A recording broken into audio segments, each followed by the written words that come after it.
Assalamualaikum warahmatullahi wabarakatuh. Nah, kami di sini dari kelompok 8 akan mempresentasikan hasil proyek tugas besar SDR kami, di mana kami mengambil judul implementasi sistem radar pasif sederhana menggunakan RTL SDR untuk tracking pesawat. Nah, di sini ada 5 anggota, di mana saya sendiri Gina Elvani dengan NIM 66 dan rekan saya Renusyati Rizda dengan NIM 71.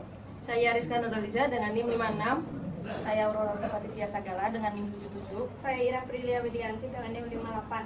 Nah, selanjutnya Di sini kami akan menjelaskan mengenai langkah-langkah agar dapat menggunakan RTL SDR untuk tracking pesawat di daerah Purwokerto. Jadi pada tugas besar kali ini kita menggunakan antena.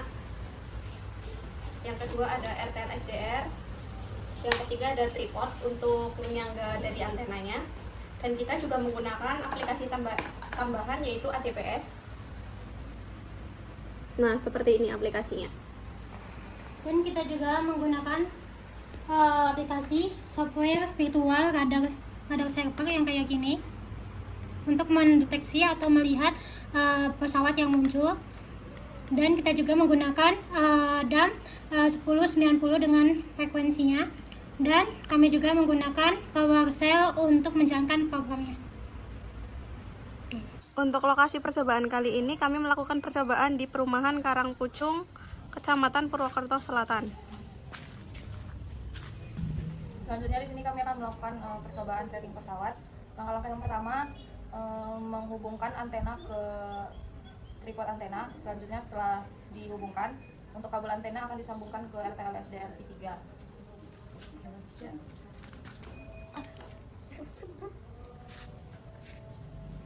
Setelah kabel disambungkan ke RTL, kemudian RTL disambungkan ke port yang ada di laptop.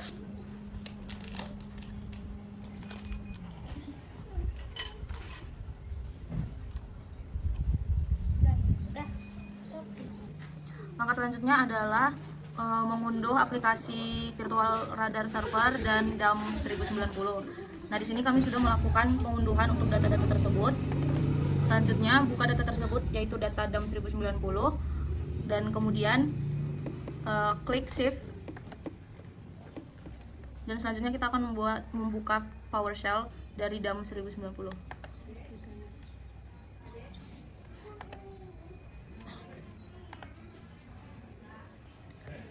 Dan ini adalah untuk tampilan DAM 1090 yang sudah terhubung ke PowerShell.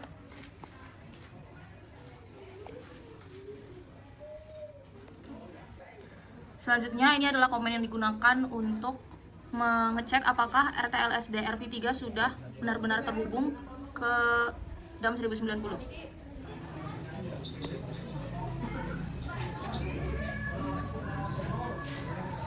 Nah, hasil outputnya di sini sudah menemukan satu device dan sudah terdapat RTL 2838 UHIDR.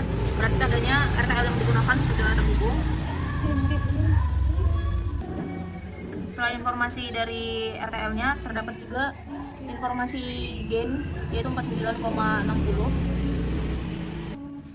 Selanjutnya strip yang digunakan adalah DAM 1090X strip interaktif. Nah, ini digunakan untuk melihat dan mendeteksi pesawat yang sedang melewati area Purwokerto.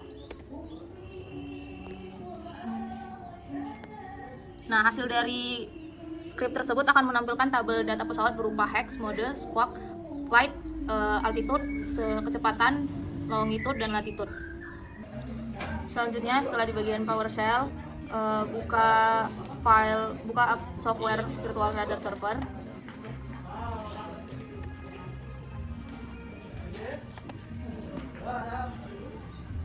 Berikut ini adalah tampilan dari virtual radar server. Di bagian virtual ini kita akan mengatur receivernya, yaitu receiver RTL SDR. Untuk mengatur receivernya kita ke bagian tools, kemudian klik option. Nah, pada bagian ini akan diatur receiversnya. Untuk nama dari receiver, kami membuat nama receivernya itu RTL 1090. Untuk nama dari receivernya yang ini, kemudian kamu mengatur formatnya menjadi AFR or bis raw feed. Kemudian untuk lokasinya itu kami buat di Indonesia. Untuk connection type-nya kami menggunakan network. Selanjutnya untuk address-nya 127.0.0.1. Address ini adalah address yang digunakan untuk mengecek pesawat yang terdeteksi yang akan terhubung ke Google. Selanjutnya port yang digunakan itu adalah port 30002. Selanjutnya kita akan melakukan bagian wizard, kita akan klik wizard.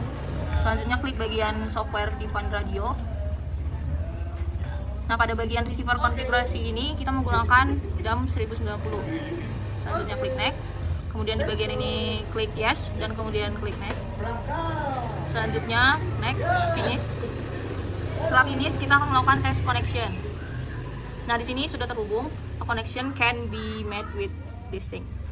Selanjutnya setelah virtual radar dan DAM terhubung, maka kita akan melakukan pengecekan pesawat yang akan muncul di tabel pesawat yang ada di PowerShell.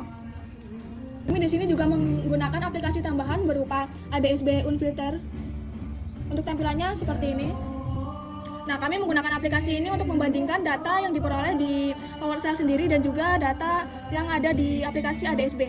Selain untuk membandingkan, kami juga menggunakan aplikasi ADSB ini untuk melihat pesawat mana saja yang sedang beroperasi di wilayah Purwokerto.